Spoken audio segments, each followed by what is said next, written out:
Ladies and gentlemen, you are listening to the Pranzata Podcast. This is your host, Andrea Pranzatelli. Today is a special day because this is the first episode in my new location in South Jersey. Today we have Vic. His last name is Sedeno. Did I say that correctly? Sedeno. I thought for the longest time he was a fellow Guinea, but he's actually Puerto Rican. So we are just he's sort of a fellow Guinea. Yeah. He is a stand-up comedian from New Jersey. He's also the co-producer of the Dojo Comedy. Say what you are, because I'm going to fuck this up. The Dojo of Comedy. I'm the Dojo door guy. I am the door guy at the Dojo of Comedy. And I also have my podcast, the VCast, out of the Dojo of Comedy. And that's it. Produce shows. I remember once I tried to announce your show on my podcast. I was like, oh yeah, he does the Dojo show. They're like a roast battle. Like I was so confused because I did a roast battle at the Dojo Comedy show, so I thought that was the roast battle, and I was complete. So they were having their roast battle with your show. Yeah, at the club. Yep. You guys, okay. All right, so I have a list of questions for you. Wonderful. He drove an hour and a half to come to my podcast, so I feel a lot of Dedicated. pressure. I feel a lot of pressure right now to make this a good conversation. My first question for you, and this is we're going to get into some heavier questions, but we're going to start kind of light and easy. Do you have any particular pet peeves that are driving you crazy right now?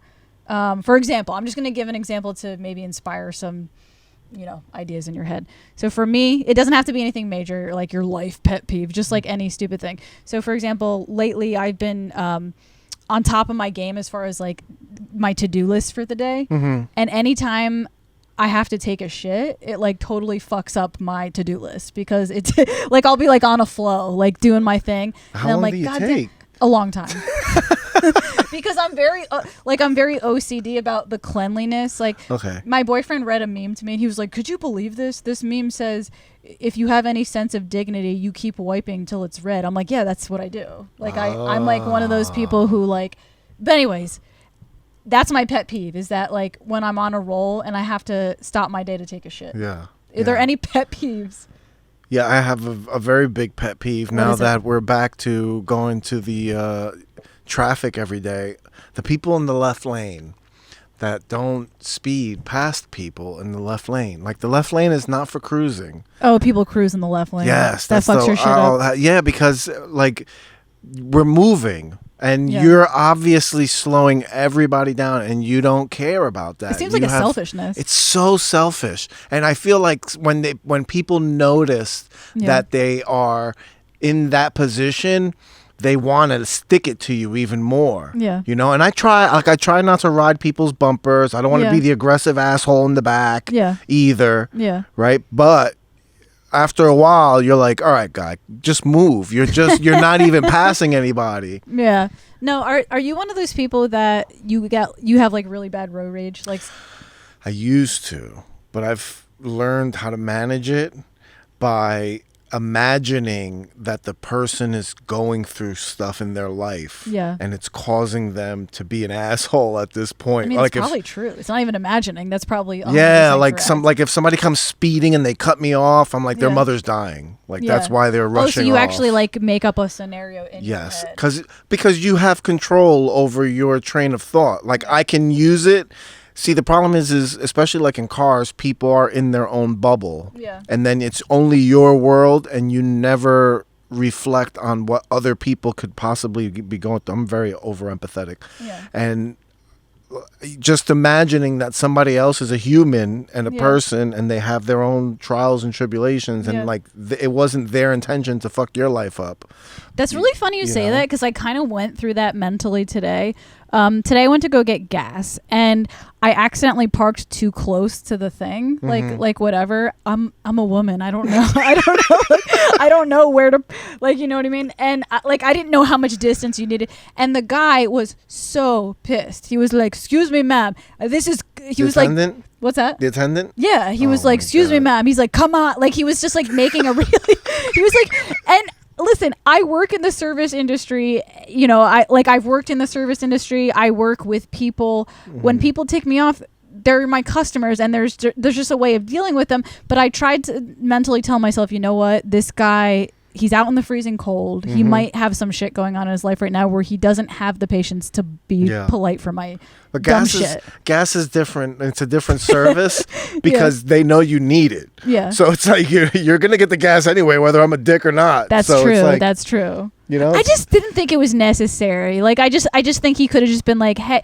he could have just said, hey, can you please move? Or like, hey, just so you know, next time, do this. He didn't have to be like, come on. Like, I stopped going to my local gas station because the guy was rude. What did he do? He didn't say anything. He would just like, you open the window and he'd just look at you and you'd like 20 regular, and he'd just take your money. Or he'd pump the gas and then take your money and never say a word to you. And I was like, I never said anything to him. I was just like, I'm not going back there anymore. That's what I mean by like, you're a fellow Guinea, because I feel like Spanish people and Italian people have that in common. We talk too much. Pure and we're very like emotional and passionate. And when other people, I had an ex-boyfriend who would we would fight all the time because his reactions were very white, like compared to my like he'd be like, sorry, I didn't have an Italian reaction to the thing. Like, you know what I mean? Like we would just expect like everybody to be like, hey, how's it going? Sorry, I don't have any heritage. Yeah. Like he was just like, he was Norwegian, so he was just very like straight faced all the time. And they celebrate Black Pete. What the hell's that? They dress up in blackface once a year. Norwegians? Celebrate. I'm almost positive. Norway. Oh my God. Or is it the Dutch? Might be the Dutch. Sickos. Same shit. They're all fucking Vikings up there. Okay, my next question for you is, all right, I feel like this question's kind of boring, but it always has an interesting answer. We'll That's make why it fun. Why do you do stand-up? Is there any like purpose behind it, or do you just like to do it? No. There's actually multiple reasons why. I started late, and I was talking about this yesterday with the owner of the dojo. Yeah. We went to go see Eddie Pepitone. That's not. Oh, I saw that. Yeah. We went to go, but we went to like somewhere else to go see him as like audience members. And I haven't done that in like a really long time, and it was really fun. But I was talking to him about it, and when I was little, like my dad died when I was little, and I was the center of attention. After that, like people gave me extra attention to make up for the fact that I was fatherless. Yeah, and I used to just laugh. Like my whole life, I've always liked making people laugh, and I liked being the center of attention. But when I was getting kicked out of class and getting in trouble, like the guidance counselor didn't offer me stand-up comedian as a job opportunity. Like, I didn't think that was a career path. Yeah. I never thought of entertainment. I never thought of anything like that. I always thought of myself as like just a fucking kid from the, his family's from the hood, and like he's never going to do anything special. Yeah. So then I got older, and I was like, I'm so glad I didn't go into it when I was young, because I'd be in such a life of debauchery. Yeah. And now as like a more responsible person, I'm able to take it a little bit more serious. But I really like doing stand-up because I like being the center of attention, and I like making people laugh. I like making people feel good and being silly. And then the fact that some people will pay you for this. So in your case, there wasn't like I have a mission. It was kind of like it just fit. It was just a good fit. It was just me and my ex-wife went to see Joey Diaz. I love Joey Diaz. Yeah, and we went to go see him at Gotham, and he absolutely murdered. And we laughed so hard. And then on the drive home, I was cracking jokes, and she was like, how come you never did stand-up? She's like, you would be a good stand-up comic. Yeah. And like that was the first time I ever had that thought. And I was like, huh. And then I started writing jokes and like just funny thought. Like I don't even call it writing jokes because I don't know what the hell I'm doing. Yeah. I just start writing funny things I think of. Yeah. Like premises. And then for 2 years I said I was going to go to an open mic and try it, and I always chickened out. And then one day I go to the bar that I have the weekly mic at, Nikki's Bar in Little Ferry. I go to this bar because my friend owns it, and I wanted to go and like support her. And there was an open mic that night, and I was like, oh wow. And I didn't go. And then I went again, and our mutual friend Jesse Montanez was there. That's where I met him for the first time. And I was so nervous about it, but I watched him bomb so bad. Like and he was just reading out of his book, and he could give two shits about what the people were thinking. And I was like, I could do that. Like you don't really care. Like nobody cares. Yeah, I'm not going to die after this, Yeah, there is this realization after a while. You're like, wait a second, I'm making way too big a deal about this. Like no, like in the big scheme of things, nothing matters. None of these people care. They're all in their own world. No one's going to remember, like they might remember you for a second. Like, oh, that guy sucked. Okay, next. Like, then they start thinking about themselves Bombing again. Still sucks so bad, but it's not the end of the world. So I just moved to this area, and because I was new here, I didn't want to just start with new material. Like I wanted to start with something that I felt confident in. Mm-hmm. So I actually took an exact word for word set that I did in North Jersey, and it killed there.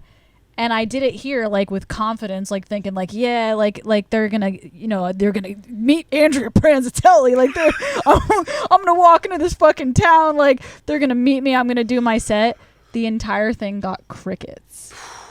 And I kind of needed it because I walked in with this arrogance, you know what I mean? Mm-hmm. And thankfully I did a mic the next week that actually went well. I wouldn't say I killed it, but compared to that, it felt like I did. I felt like I killed it. I got my confidence back. And I asked some friends, I'm like, what the fuck was that? In New Jersey, these jokes killed. And they're like, yeah, that's comedy. This is how you're going to grow and develop. Not every crowd is the same. All over the country, people have different senses of humor. Yeah. And Jersey has a very raunchy, harsh sense of humor, apparently. For sure. Because, I think my jokes were too offensive. I love it here. Yeah. Because of that. I love it. I mean, Philly is really close to Jersey. What is Philly? Is it Jersey or is it? No, it's technically Philly. It's its own thing. Yeah, it's technically Pennsylvania, but the people from it don't like New Jersey, from what I It's know. redneck New York City. Is what Philly is. That's a good way of putting it. Philly is redneck New York City. It's got a charm though. I like it. I used to really romanticize New York City, and I really wanted to live there. And I'm starting to really Philly's starting to really grow on me. But I think that's just a story I'm telling myself because I couldn't afford New York City. It's so expensive. Yeah. I had the comic that one of the feature act for Eddie Pepitone last night. He was from Philly. He was a Philly comic, and he had a real funny bit about why people hate Philadelphia, and it was because it got fired as the first capital of the. They fired it as the first capital of the United States. A lot of the open micers in Philly were making jokes about Jersey. They're that was a common theme. I mean, to the point where it kind of got boring and dull because it was every open micer at the open mic, they were just oh, how you're in Jersey? It smells they just had all these jokes about how much New Jersey sucks. So it was. They elected a dead guy in Philadelphia and in Pennsylvania, and they elected a brain dead guy as the governor. They should never talk ever again. It's definitely a culture shock. I thank God I got my steam back a little bit when I did well at the second open mic, but the first one was rough. It was a rude awakening. All right, next question. I have I don't want to say serious question, but I guess a more philosophical question. Okay, social media. How's your relationship with social media? Do you think you're addicted to it? Do you think you have a good relationship with it? I have a mixed relationship with it. I am definitely, my algorithm is definitely a problem. It's definitely a problem if I ever, in the history of my life, decide to ever get into a relationship again. It would be a problem just because my algorithm is just people getting punched in the face, comedians, and fat asses. That's just, and it's predominantly fat asses. And I suspect it's because I have a circle of people that I message with who we just send each other fat asses. And I have our group chat, me and my best friends that we all grew up together. There's 4 of us. Yeah. 3 if you count the one guy that's dead, but we kept him in the group chat anyway. And we changed the name of the group chat to DJ Spank Bank because DJ just got married And we're like, he probably gets in trouble every time he opens our group chat. Yeah. And one of us have sent like this dancing girl. But I was up until like, I would say the last year I haven't done it. But before that, I was doing a yearly break from social media where I would delete all the apps. And for like a month, I picked February. People say you picked February because it's the shortest month of the year. It just happened that I did that. And it was because of like mental health, because I was arguing too much about politics and trolling people in comments. And I tried to like convince myself that I was being funny, when in actual reality, it was just I was miserable. Like I was angry and I was not in a good place mentally. So I'm taking it out on everybody because it's so easy to lash out at people online because there's no repercussions. Like I can say the meanest car thing, like you're exactly. I can say the meanest thing. I can give people a finger. Yeah. And there's like I don't have to own that. Yeah. You know, like later on with somebody being like, hey, why are you being an asshole? Like, you know, like if you say something like you do in real life, people would be like, what the fuck's wrong with you? Yeah. And you have to be accountable for your, for your actions. But online, you don't have to be accountable. You can just be a dick and, I would say the meanest shit to people. And it's a reflection of who I was or who I am or what I'm feeling. So it wasn't like a positive thing. So I took a break. Then I wrote a blog about it. You can check it out on vicisfunny.com. I wrote a few blogs about like each year that I was doing it, what I was feeling. And what I noticed was I was more productive because now I have more time on my hands. There's so much time. You don't realize. I mean, like you do realize, like because we just say we realized it.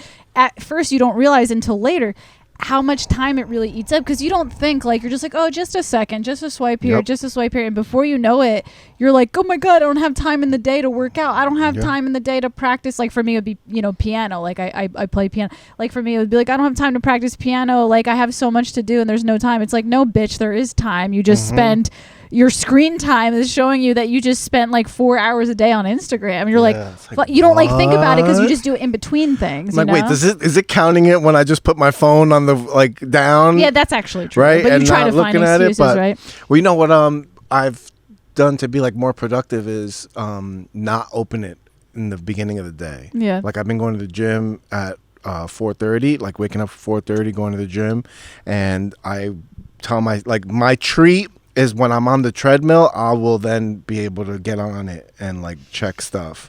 But I have to get there first, because if I wake up and the first thing I do is hit that light on me and start looking, 25 minutes will go by and then I'm like, oh, now 25 minutes is gone. I'm going to be late for work. I kind of like that idea of setting a limitation for yourself, because for the past couple of years, there's been all this talk like you got to set boundaries for other people. Like, now we need to start setting boundaries for ourselves, 100%. Like more than other people. Those are the first boundaries you should set. Let's talk about setting boundaries for yourself. I want to try doing that myself. I haven't done it successfully yet, but I want to try setting like a personal boundary for myself and be like, listen, once you're in, you're going to be hooked. But between the hours of when I get up really early. I get up at like 6 a.m. Between the hours of 6 and 11, you don't look at your bank, email, because it's not even just like anything to like anything that I have to touch. And like I have a stand-up bit about how and this one actually like did pretty well the other day, like in Philly,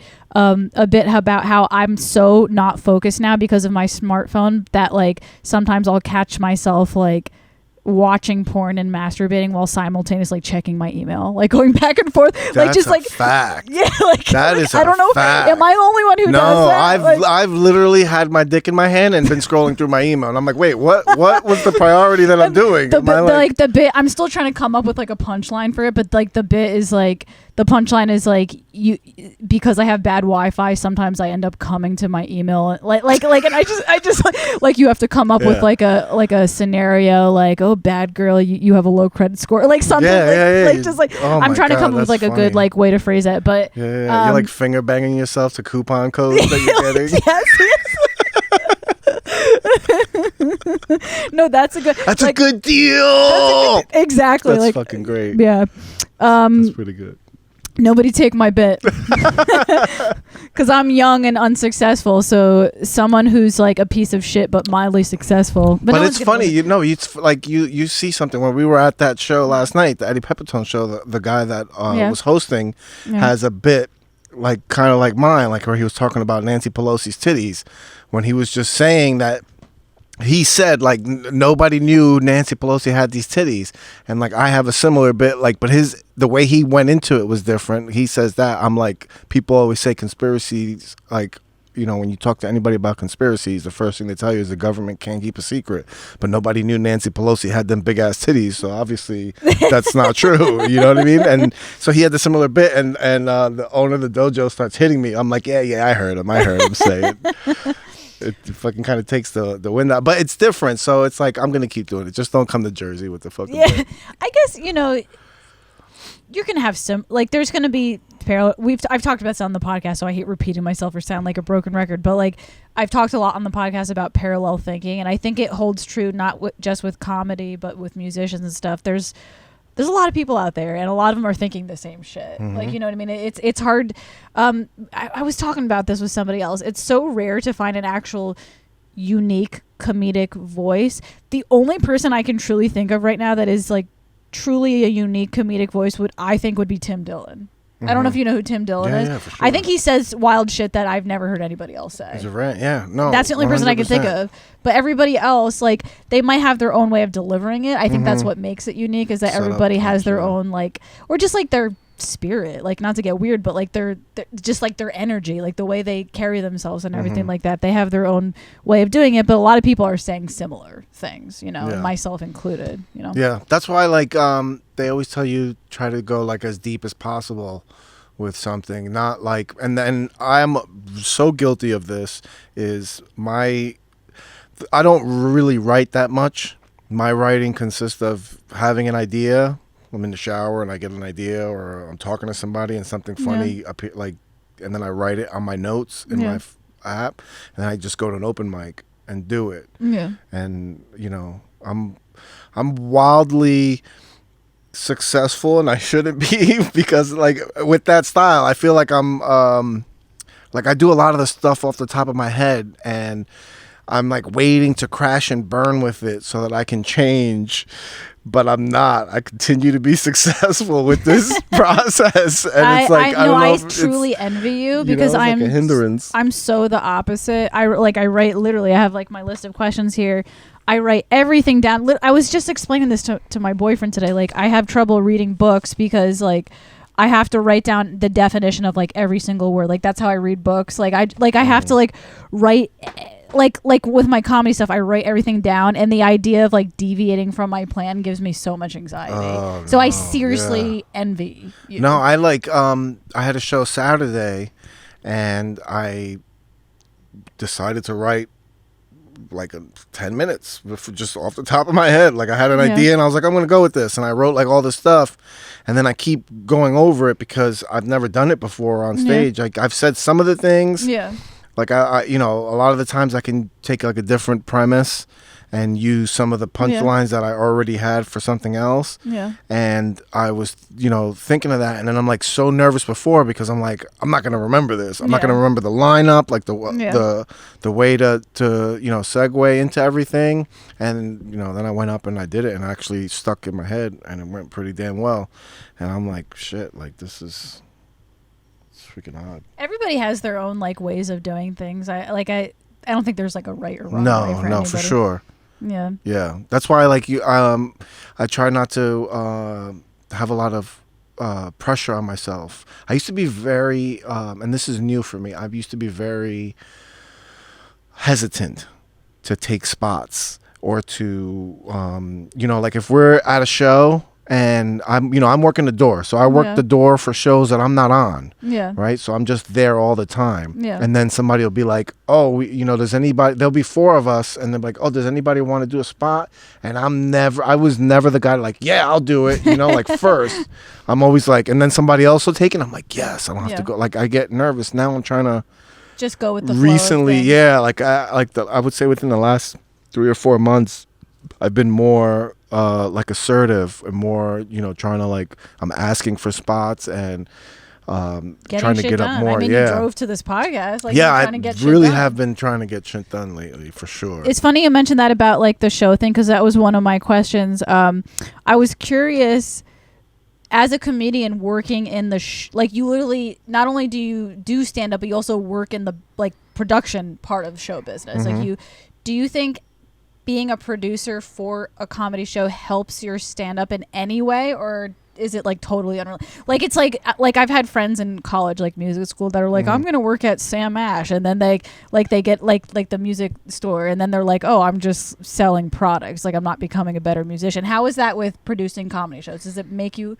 a better comedian in any way? Yeah, it does. It makes you a better comedian, because not so much in material, even though I get to see other acts a lot, and you get inspired and stuff like that, and you're just around it more. But comedy, and I don't know if music is like this with comedy bookings, it's not so much about how funny you are. Really? Right? The comedy bookings is more about who you know, and it's more about the relationships you develop with people. And when you're developing relationships with people and like producing shows, I think every comic, if you're a new comic and you're coming up, I think you should try to produce shows. Try to find a bar, especially if you know somebody that owns a bar, if you know somebody that works at a bar, try to get in there and try to let them, like let you put on a show, either to put on a show or to do an open mic, something, because you learn the business. And then when you know what it takes to produce a show, you're very empathetic to other producers. Yeah. And then when I first started producing, I had a show that fell on my lap. That open mic I went to for the first time, I was going there, and then the host of that open mic got fired. Yeah. And then my friend was like, hey, listen, just to let you know, there's no more comedy here. I had to fire that guy. And I was like, oh, no, what are you going to do? She's like, well, I got to find somebody else. Do you want to do it? And I was like, hell yeah.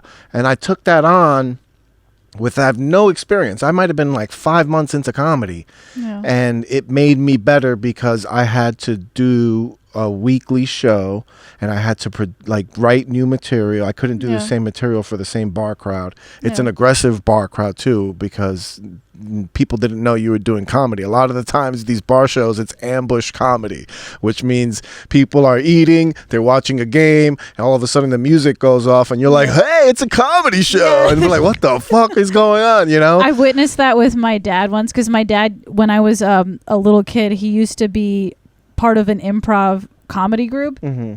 And I remember I was like pretty young. I was like 9 or 10. And we went to I used to go with him just to watch or whatever. And he brought me to this, he brought me and my sister to this bar to watch him. And it was that exact thing. They were there to see most of the people in that bar were there to see some type of football game. And then all of a sudden this act comes on. It's this improv comedy act. And they were just like, shut up, move your head. I'm trying to see the game. Oh my God. So you get heckled so bad. Yeah, that's what they mean by ambush comedy, because it's no one knew about it. No one knew, It's Yep. And then when you produce shows, people book you on shows because they want to be on your show. They also know that you can hold your own. People have a little bit more confidence in you, because they're like, oh, this guy runs shows. He knows. Yes, so he can handle gets it. people, especially if you've hosted the show and stuff exactly. But there's also a lot of people that suck really bad that host shows. And I don't know how they keep them. I'm not going to name names here, but I do know of one particular case where that was the case, where it was one person who would host shows in hopes of getting connections. And every now and then it would work, because I think people would feel bad. They would do his show because they wanted some stage time, and they'd be like, I feel bad. Here, come do my show. Mm-hmm. But he really wasn't a great comic, and he started to notice that. He was like, fuck, people just come for my show, but no one ever books me. It's like, well. Yeah. I mean, it's hard you can't just rely on the trading of spots. Yeah. But if he gets to keep the show, you should get better. Yeah. After time. Yeah. And the spot that I'm at, a friend of mine had got in there first, and then he became the manager of the club, and I was just going to help him. Yeah.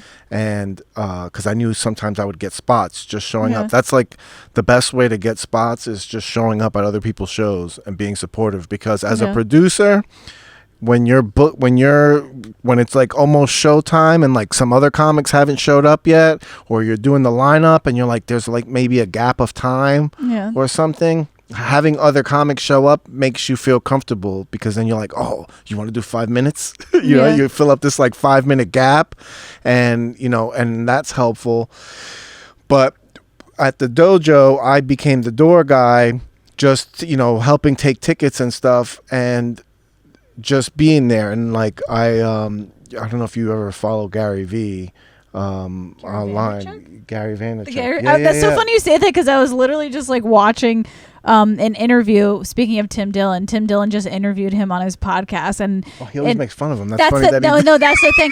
He always talks so much shit about Gary Vaynerchuk in the funniest way. Yes, and hilarious. He had him on his podcast today, and like they were like really cool with each other. And he was like explaining. He's like, "Listen, I make fun of you because Gary's great. Gary would laugh. Gary would be the one that would laugh at that. Yeah, the way he actually talked about it on the podcast episode, he's like I'm good at characters, and I know despite all the stuff you've said about me, you're a great guy. Like because he's just joking. He's never saying anything in like there's never any malice in the things that he's saying.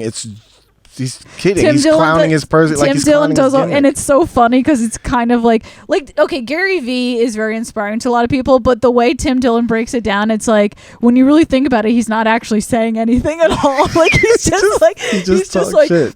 Content is king. Yeah. Get out and do it. It's like 24 times a post, 24 times a day. But what am I going to post? Anything. Like he'll literally tell you, then just post about not knowing what to post. Like, he's like my mom is dying of cancer. Content's king. Just post.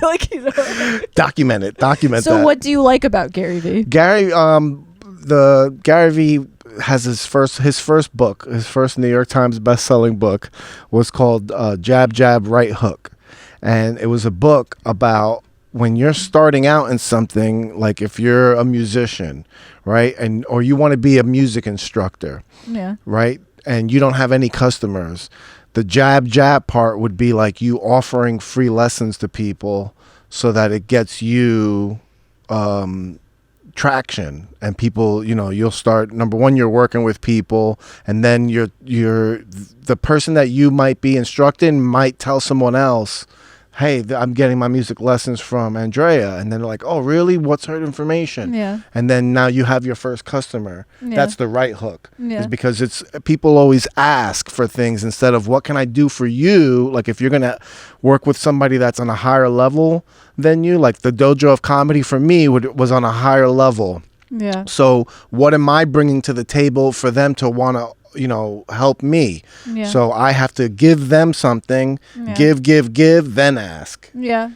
Because then they'll be more willing. You've already brought so much value to it. Gary V talks about this in his book. That was like the first thing that he taught. That was like the first thing he talks about. And then a lot of the stuff he talks about is just one of the most important things I think he talks about is self-awareness.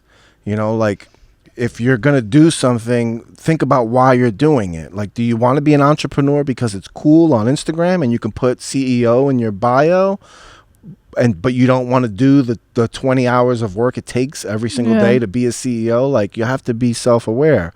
Do you want to do things because you want to be rich just so you can keep up with people? Yeah. Or are you just happy with your you can be happy with your $40,000 a year job. Yeah. You know what I mean? Like you can, and not have to try to be like everybody else. Have you ever thought about that in terms of comedy? Like what your goal is with comedy? Like, do you want to be a big successful comedian? Do you have like a mission behind it?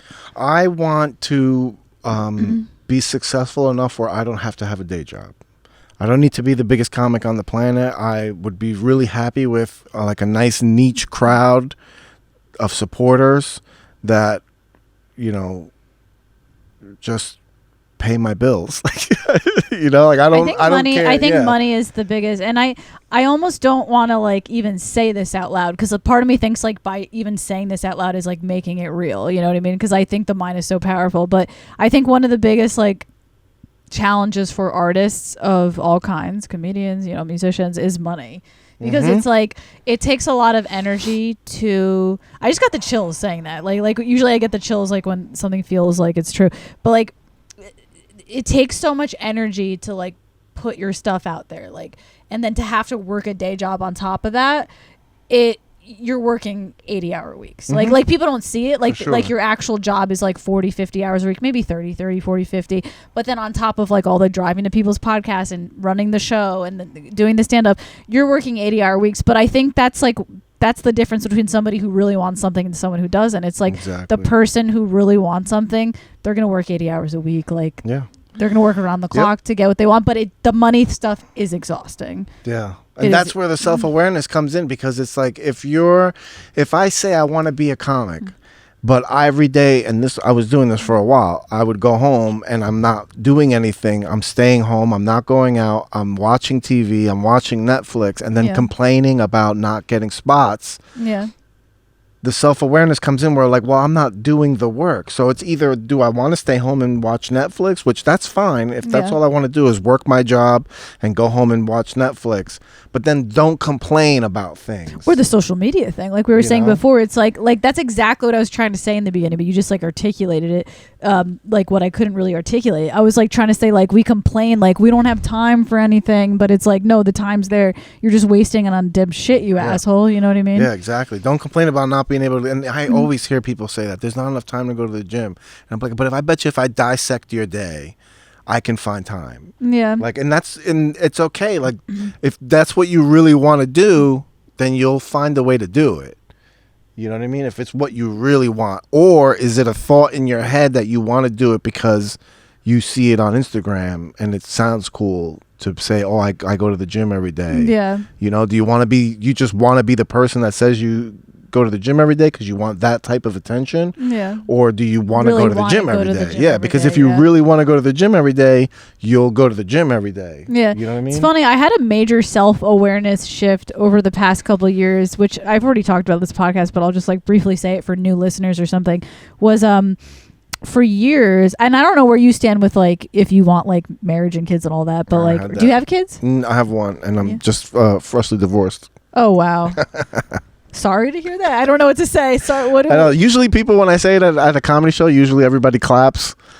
That's the type of support I need. I think I heard a comedy bit. I don't know whose comedy bit this was, like if it was a famous comedian or one of my friends, but it was like when people say sorry for your divorce, it's like, no, every divorce. I think it was Louis C.K. who did a bit like this. He was like, every divorce is a good thing. I'm pretty sure it was Louis C.K. Mm-hmm. He's like, every divorce is a good thing because like nobody's happily married and then just decides to get a divorce. Yeah, like that would be so sad. You know what I mean? You're like, it was mutual. Yeah. It's like, no, it wasn't mutual. Just told me to leave. No, but like a major epiphany that I had recently, like over the past few years, like 3-ish years ago, I was in this mindset of like, I'm a career woman and I'm gonna fucking grind and like that's all I'm gonna do. I'm not gonna get married. I'm not gonna have kids.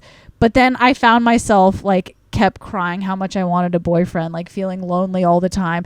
And then I had this like major epiphany and like awareness thing that I was just like, holy shit, I actually don't.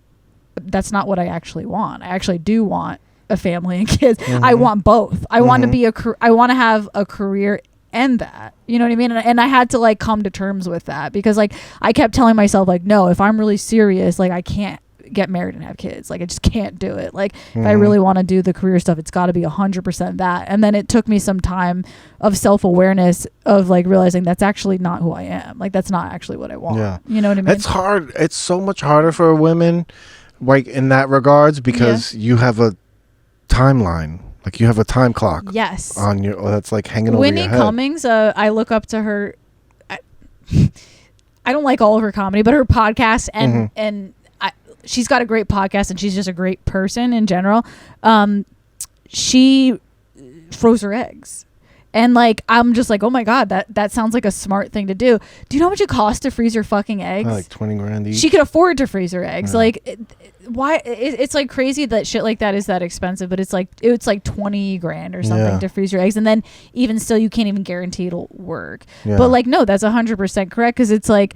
I want both. Like I want to be a mother and have a family, but I also want a career. So I'm 34. Like I'm 34, honey. I have to I don't have if the career is not kicked off now, I'm going to have to figure out how to do both at the same time. Luckily I have a boyfriend, and like, you know, if things continue to go well, who's also very like, I don't want to say he's career oriented, but he's very supportive of my career, but he also sort of leans into like some of those nurturing qualities. Like I can sort like look, he's upstairs and like we're having a, like, he's very supportive like of the stuff I do. So I can, if we did have kids together, I could see him as the type of person being like, hey, let's take turns babysitting. You go out, do your show, I'll stay home with the kid. That's me. But then you do that, like you rotate. Like I think in order for it to work for me, I'm gonna need a partner who's gonna like be able to say like, hey, I'm gonna stay home and drum today, you watch the kid, but tomorrow you can go do your comedy show and I'll watch the kid. We'll take turns. I think that's like the only way it's going to work for me if I want to do that. Yeah. You know? Yeah. For sure. It does, like, especially now with like most families are like that, where both the parents work. So then there has to be balance. Yeah. Where the responsibilities are shared. Yeah. You know? Yeah. And then as like for me, I do it more selfishly, not so much because I'm trying to be supportive of her, whereas I just want to spend like every second I can with your child. With my child. How many kids do you have? I just have one. A boy or a girl? Girl. And how old? 7. Okay. How when you first had your child, was there any anxiety of like my career? Or were you not in comedy? No, I wasn't in comedy at that point. Yeah, I wasn't in comedy, and there wasn't any anxiety. I grew up with my sister's kids, so they were young. So I like at 10 years old, I was changing diapers, like helping to change diapers, and you know, like dealing with kids. So all that stuff was pretty easy. Once I started doing comedy, I like maybe like 3 years in, I started thinking about the fact that I don't want to go on the road. Like I want to go on the road like a little bit, but I can't. That's why I've been patient. Yeah. I had to practice a lot of patience. This is another Gary Vee. I'm gonna have to get a bit. Like you gotta just listen to his podcast. Like because people have made so many jokes about him, and I listened to Tim Dillon. Like I thought he was like a total lunatic, but now I'm actually convinced to like. No, he's really the things he talks about is very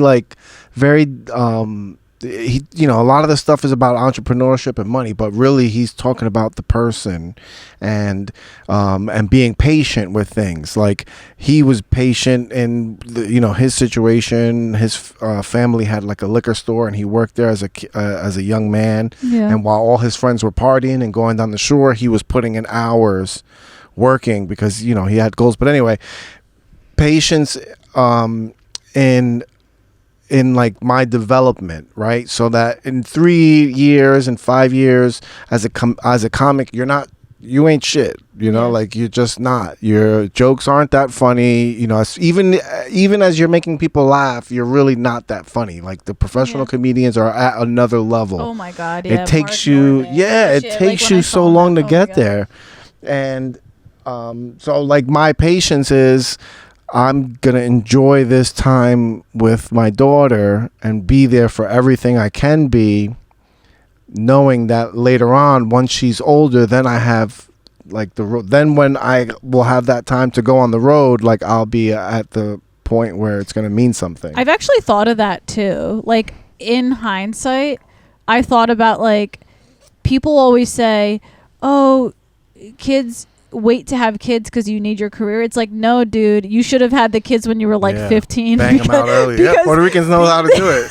Because then, like, I mean, the problem with that is then you'll end up with the wrong person. Like, if you get married and have kids too young, you're gonna be growing apart. Like by the time you're 25, 30. Mm-hmm. How old were you when you got married? I was